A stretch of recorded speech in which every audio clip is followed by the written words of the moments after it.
¿Cómo sabemos si realmente estamos sanos? Hay miles de patologías y problemas de salud y muy pocas personas tienen el tiempo, la dedicación y los recursos para estudiar todo su cuerpo. La pregunta obvia que nos surge es ¿qué podemos hacer vos y yo para poder determinar si estamos sanos y sobre todo qué hacer si algo sale mal? ¿Cómo podemos maximizar el uso de esos estudios que probablemente sí podemos hacernos, como conocer nuestra composición corporal, para saber cómo estamos y qué es lo que realmente deberíamos dedicarnos a solucionar en vez de ver un video X sobre un tema de salud y pensar que ese es nuestro problema? Básicamente esto significa cómo con el 20% de nuestro esfuerzo podemos obtener el 80% de los beneficios porque nos dedicamos a solucionar lo que realmente necesitamos, lo que de verdad nos va a hacer más sanos y a permitir empujar las enfermedades a los últimos años de nuestra vida. Esta serie de videos se centra en poder interpretar nuestra propia salud en base a estudios y a mediciones a los que la enorme mayoría de nosotros puede acceder. Son estudios que millones de personas hacen de manera rutinaria sin entender realmente qué hacer para mejorar esos resultados. Pensá en esta diferencia. Hacer tu chequeo, lo que llamás prevención coloquialmente, es en realidad diagnóstico temprano. Es, si tu estudio cardiovascular salió bien, volver a hacerlo al año siguiente a ver si ahora sí apareció un problema. Prevención real es hacer las cosas necesarias para evitar que el problema aparezca en primer lugar. Presión arterial, estudios de composición corporal, colesterol y triglicéridos son todos estudios extremadamente simples que dicen mucho sobre nuestra salud y que nos pueden determinar el plan de acción que más sentido tiene seguir para estar más sanos a futuro. Cosas a las que la mayoría de nosotros tiene acceso son más que suficientes para mejorar en gran medida nuestra salud, así que veamos qué hacer y si tenés alguna persona cercana a la que querés y se hizo exámenes o estudios hace poco, compartir este video para que entienda qué hacer para cuidarse. El elemento más básico para entender dónde estamos parados a nivel salud es nuestra composición corporal, es entender de qué está hecho nuestro cuerpo realmente. Es uno de los estudios más simples y menos invasivos y nos permite entender de qué está hecho nuestro cuerpo, cuántos kilos de tu cuerpo son de músculo, cuántos kilos son de grasa, cuánto tenés de agua, cómo está tu densidad ósea, etc. Estos estudios no son de lo más común hoy en día comparado con tomar la presión arterial, pero a medida que aprendamos a usarlos para hacer prevención y para entender cómo cuidarnos van a ser mucho más frecuentes. Existen muchas maneras de determinar nuestra composición corporal y obviamente no todas son igual de correctas. Pero no te preocupes si no podés hacer los estudios más avanzados, cualquiera de estos sirve para determinar qué tenemos que hacer en líneas generales para estar más sanos. Para entender nuestra composición corporal, lo primero que tenemos que hacer es medir nuestro porcentaje de grasa corporal. ¿Qué porcentaje de nuestro peso es realmente grasa? Y acá incluimos la grasa visceral, que es mucho más problemática, y la grasa subcutánea, que es la que la mayoría quiere eliminar por razones estéticas. La razón por la que estudiamos esto es porque ya entendemos tanto en hombres como en mujeres que existe un porcentaje de grasa ideal que nos va a mantener más sanos y que nos va a permitir hacer más prevención de enfermedades a futuro. Y obviamente muchas maneras de medir grasa corporal, no todas son igual de eficientes y no todas son igual de certeras, pero eso no significa que no podamos usarlas para entender dónde estamos parados a nivel salud. El primer método que podemos usar para medir nuestra grasa corporal son los plicómetros.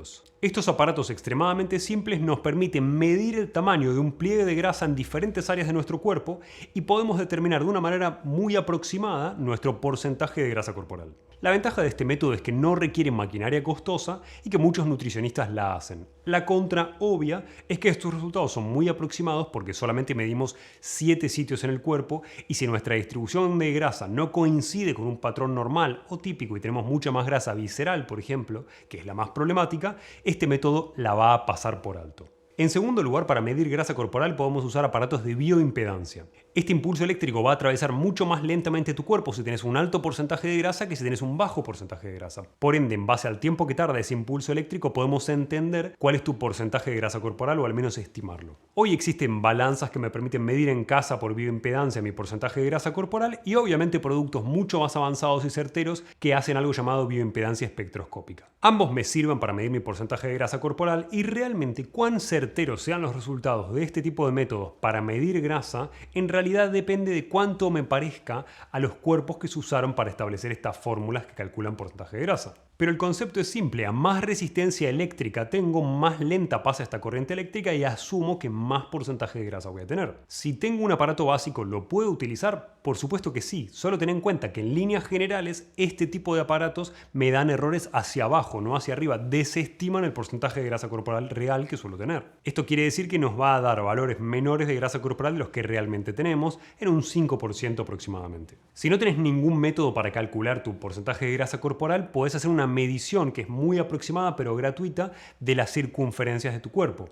En este caso se mide en sitios como muslo, abdomen, cuello y algunos sitios más dependiendo del sexo y en base a esto muchos sitios web pueden calcular de manera muy aproximada tu porcentaje de grasa corporal. Te dejo un link en la descripción para que puedas usarlo si no tienes ningún método para calcularlo. Luego tenemos otros métodos que son menos usados pero mucho más específicos, como la pletismografía o el pesaje hidrostático. Lamentablemente el pesaje hidrostático implica que contengas la respiración y se sumerja por completo tu cuerpo en agua. Pero si bien muchos de estos métodos nos permiten entender cuál es nuestro porcentaje de grasa corporal y hacernos una idea de nuestro estado hormonal, nuestro sobrepeso, etc., lamentablemente no tienen en cuenta la cantidad de masa muscular o la densidad ósea. El más completo en este sentido es el método DEXA, que usa 2 rayos X de diferentes energías para estimular tu densidad ósea, tu porcentaje de grasa corporal y tu masa muscular en cada parte de tu cuerpo. El mérito especial que tiene el DEXA comparado con otros estudios de composición corporal es que nos ayuda, por un lado, a prevenir osteoporosis, por otro lado, a evaluar nuestro nivel de grasa visceral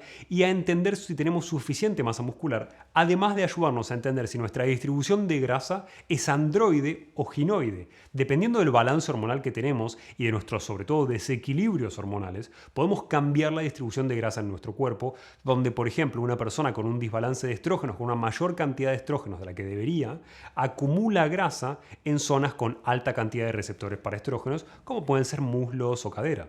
Y esto puede suceder independientemente del sexo y a su vez darnos una idea general de cómo está tu balance hormonal. Y sin importar qué método uses, vamos a aprender a usar esta información para que puedas estar más sano. ¿Y qué queremos con respecto a nuestra grasa corporal? La grasa corporal ideal varía, pero en líneas generales para el hombre que quiere prevenir enfermedades y estar sano, más allá de la estética, el porcentaje de grasa ideal ronda entre un 10 y un 15%. Estos valores son promedio y puede haber situaciones hormonales donde el porcentaje ideal cambie, pero en líneas generales menos de 8% va a requerir una cantidad de privación calórica muy difícil de sostener a lo largo de la vida y una dificultad para mantener tus hormonas estables, y más de un 15% es innecesario en la mayoría de los hombres y lleva a más problemas metabólicos, más riesgo de salud, resistencia a la insulina, etc. Por ende, tu objetivo, si no tienes ninguna enfermedad y tu objetivo es prevenirlas a futuro, es estar en estos rangos de porcentajes ideales de grasa corporal. Obviamente los porcentajes de grasa ideal no son los mismos para el hombre que para la mujer. Y es importante que entiendas que estos porcentajes que te menciono no tienen absolutamente nada que ver con la estética, sino con tu salud y con prevención de enfermedades a futuro. Teniendo salud en cuenta, para las mujeres el porcentaje de grasa ideal varía, pero promedia entre un 15 y 20% para atletas y menos de 24% para mantener un buen nivel de fitness a largo plazo. Obviamente estos son números más elevados que en el hombre y además los niveles de grasa corporal ideales son mucho mayores en la mujer que en el hombre por razones hormonales y son aún más importantes y más elevados en el embarazo y en la lactancia. Esto significa que la primera prevención más básica que yo puedo hacer a nivel de salud, tanto si soy hombre como si soy mujer, es buscar un porcentaje de grasa ideal para mi salud. Esto significa poder aumentar el porcentaje de grasa si necesito o poder disminuirlo si necesito. ¿Cómo aumentamos nuestro porcentaje de grasa? Hoy en un mundo en el que hay cada vez más personas con sobrepeso que personas con bajo peso, tener que aumentar un porcentaje de grasa es una rareza. Pero si tenés que hacerlo, la manera más fácil y obvia es comer más calorías diarias. Aumentar tu consumo de alimentos, sobre todo de alimentos de alto valor nutricional por gramo. Y por supuesto, cómo reducimos nuestro porcentaje de grasa corporal de manera fácil. Tenemos dos maneras simples de bajar el porcentaje de grasa corporal. Por un lado, nuestro cuerpo puede dejar de producir grasa a partir de lo que nosotros consumimos, y por otro lado puede aumentar su gasto en la grasa que ya tenemos incorporada. Si queremos reducir la cantidad de grasa que nuestro cuerpo produce, tenemos varias opciones. Podemos comer menos que nuestro gasto energético diario, esto significa hacer un pequeño déficit calórico. En líneas generales esto trae el problema de la saciedad, de no sentirme saciado con la comida que consumí, y para esto hay dos herramientas fáciles de implementar. Por un lado, el ayuno intermitente, que al tener una cantidad de horas de ayuno por día, me facilita en las horas que voy a comer menos cantidad de calorías totales que si comiese durante todo el día, por una cuestión simplemente de que la ventana de ingesta es más pequeña. Y por otro lado tenemos el índice de saciedad, que básicamente usa alimentos que tienen un índice de saciedad más elevado, alimentos que nos dan por gramo consumido más saciedad. El ayuno intermitente y el índice de saciedad nos facilitan básicamente hacer un pequeño déficit calórico todos los días si lo necesitamos. En segundo lugar, podemos aumentar nuestra masa muscular para bajar nuestro porcentaje de grasa, y vas a ver más sobre esto en unos minutos. A su vez podemos comer más proteínas y menos hidratos de carbono o grasa. Esto ayuda a nuestra composición corporal y básicamente lo que sucede es que es mucho más complejo para nuestro cuerpo producir grasa a partir de un exceso de proteínas que a partir de un exceso de hidratos de carbono o de grasas. A su vez las proteínas tienen algo llamado efecto térmico, donde un un gran porcentaje de las calorías consumidas provenientes de proteínas se usa como efecto térmico, justamente para alterar la temperatura corporal. Y este efecto térmico significa que el 25% de las calorías provenientes de las proteínas van a ser utilizadas para el efecto térmico justamente de esas proteínas, con lo cual es 25% de calorías que tu cuerpo no puede utilizar para construir grasa o para tener un superávit calórico. A su vez, si aumentamos estos macros es mucho más fácil mantener masa muscular, que ya vas a ver por qué importa para reducir el porcentaje de grasa. Por ende, hay muchas herramientas que nos permiten mantener este porcentaje de grasa ideal y que a su vez nos van a brindar beneficios a largo plazo que tienen que ver con nuestro equilibrio hormonal, que tienen que ver con nuestra calidad y nuestro nivel de energía, que tienen que ver con nuestra flexibilidad metabólica y por supuesto con la prevención de enfermedades que son extremadamente frecuentes como enfermedades cardiovasculares o metabólicas como diabetes.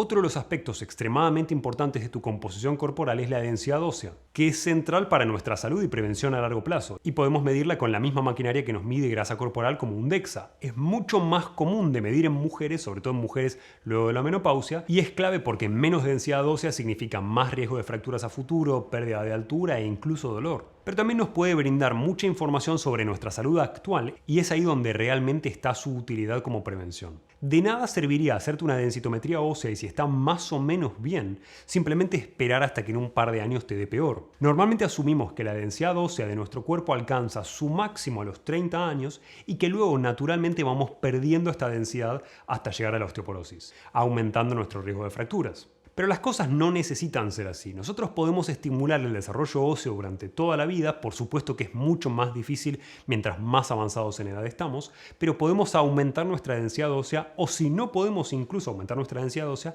al menos podemos frenar la velocidad a la que perdemos densidad ósea en nuestro cuerpo. Y uno de los aspectos más complejos de la salud es que estar sano tiene múltiples variables. Pensalo como un acertijo de palancas. Cuando muevo una palanca, como el porcentaje de grasa corporal, también se mueven otras e incluso me pueden dar resultados indeseados a nivel de la densidad ósea. Por ejemplo, si tenés más de 30 años y sobre todo si tenés más de 40, este es el caso de la densidad ósea cuando queremos bajar de peso. Hacer un déficit calórico, básicamente comer de menos, restringir lo que comemos, nos acelera el catabolismo, nos hace perder grasa, pero también nos hace hacer catabolismo de otros tejidos. Esto significa que también nos puede acelerar la pérdida de densidad ósea. Tu cuerpo está haciendo catabolismo, destruyendo tejido para transformarlo en energía y esto lamentablemente incluye la pérdida de masa ósea. Esta es una de las razones por las que podés encontrar especialistas que no están tan de acuerdo con hacer un déficit calórico para bajar de peso y que consideran otras estrategias como primordiales. Yo te sugiero que si querés perder grasa corporal uses los consejos que te dejé antes, una mezcla de ejercicio y cambio de dieta y un muy pequeño déficit calórico que puedas compensar a nivel muscular y óseo haciendo ejercicio para no perder esta densidad. Y si queremos aumentar nuestra densidad ósea, otro de los factores que tenemos que tener en cuenta es la cantidad de minerales que tenemos. Si bien siempre escuchás hablar del calcio, hay otros minerales que tienen una correlación muy importante con la densidad ósea. Por ejemplo, las mujeres con hiponatremia con bajo sodio han mostrado tener menos densidad ósea que las mujeres que no lo tienen. Con lo cual, si no tenés hipertensión arterial, que vamos a ver en uno de los próximos videos, con lo cual suscríbete al canal, no consumas una dieta muy baja en sodio porque esto también tiene su precio a nivel de densidad ósea. Y hay otros minerales que pueden ayudarte, como el magnesio por un lado, que es más conocido, y el estroncio. Pero nos falta mucha investigación sobre el estroncio para entender qué rol cumple en nuestro cuerpo. Solamente sabemos que tiene una estructura muy similar a la del calcio y que podría afectar positivamente a nuestra densidad ósea. Por otro lado, no solamente el déficit de vitamina D3 puede afectar el metabolismo del calcio y hacer más difícil la construcción de nuevo hueso. También el déficit de vitamina K2. Por eso se toman frecuentemente juntas. Y otro de los factores que tenemos que tener en cuenta para la densidad ósea es que existe una muy clara correlación entre fuerza muscular y densidad ósea y a su vez entre masa muscular y densidad ósea. El concepto aquí es simple y nos puede ayudar a mantener la densidad ósea a lo largo de los años. Nuestros músculos se insertan en huesos. Esos puntos de inserción son estimulados cada vez que generamos tensión mecánica, como cuando levantamos pesas. A más tensión mecánica generamos, mayor es el estímulo para formación de nuevo hueso en la zona trabajada, en la zona de inserción. Por ende, si a este estímulo lo acompañamos con los nutrientes necesarios para estimular la formación de nuevo hueso, es posible y además debería ser nuestra prioridad si tenemos baja densidad ósea o si vemos que año tras año la estamos perdiendo por más que aún no hayamos llegado a osteopenia o osteoporosis. Y uno de los errores más comunes en medicina y en la salud de tu esqueleto que yo también cometía en el pasado es confundir la densidad de tus huesos, la densidad ósea, con el concepto de cuán fuertes son tus huesos. La densidad ósea nos habla sobre la cantidad de minerales que tenemos depositados en un hueso. que es solamente un componente de los que determinan la fuerza de tus huesos. Esta depende del material que las compone, aquí obviamente la densidad ósea ayuda, pero también depende de las propiedades estructurales.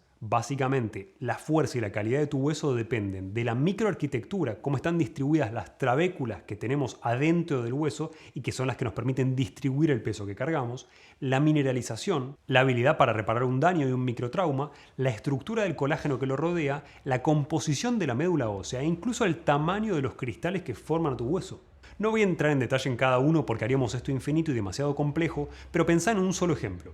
El colágeno es una proteína. La orientación de esta proteína hace al tejido más resistente o más flexible. Además, el colágeno atrae moléculas de agua y a más agua tiene, más resistencia te brinda. De hecho, la pérdida de agua y la deshidratación del cartílago suele ser un signo de envejecimiento y de mayor riesgo de daño. Por ende, mantener el colágeno sano en nuestro cuerpo es esencial no solamente para la estética y para tu piel, sino también para mantener un hueso fuerte. En términos simples, si soy alguien que quiere mantener la densidad ósea a lo largo de la vida lo más estable posible o incluso mejorarla, ¿qué puedo hacer? Puedo hacer ejercicios de fuerza y ejercicios de desarrollo muscular, básicamente de hipertrofia.